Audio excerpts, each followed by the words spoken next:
The winter transfer window had been quiet at Anfield, with Liverpool's hierarchy content to wait until summer for reinforcements.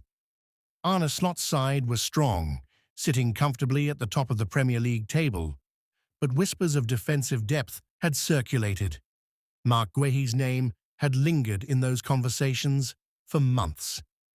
Last September, on the final day of the summer window, everything seemed aligned.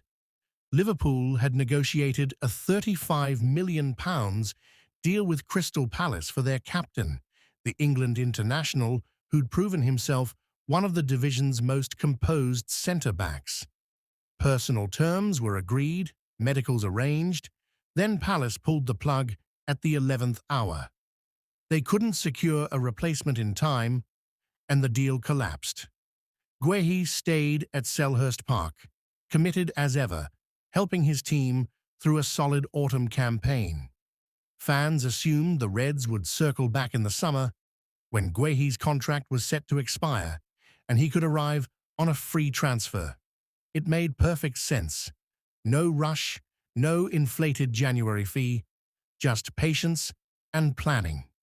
Liverpool admired him still, but they saw no value in forcing a mid-season move. Other suitors, such as Arsenal, Bayern Munich, and Real Madrid, had shown interest but stayed quiet. The path to Anfield looked clear for 2026, but football moves fast, especially when injuries strike. At Manchester City, Pep Guardiola's defence was in crisis. Josko Gvardiol faced a long layoff with a tibial issue. Ruben Dias was sidelined with a hamstring problem, and John Stones battled a thigh injury. Youngsters like Abdulkadir Kusanov and Max Alain had been thrown into the fray, but the champions needed experience now. City, who had already splashed £62.5 million on Antoine Semenyo from Bournemouth earlier in the window, turned their gaze to Guehi, a player they had tracked for years. Talks accelerated rapidly. Palace, knowing Guehi wouldn't extend and could leave for nothing in June, softened their stance. A cut-price deal emerged, around £20 million initial fee, with add-ons, bonuses, and a sell-on clause. It was a bargain compared to the £35 million Liverpool had nearly paid. Oliver Glasner, Palace's manager, faced the media ahead of their trip to Sunderland. "The deal with Marc is in the final stages," he said calmly. "I can't confirm the club yet, but it's not done. The result is Marc doesn't play tomorrow."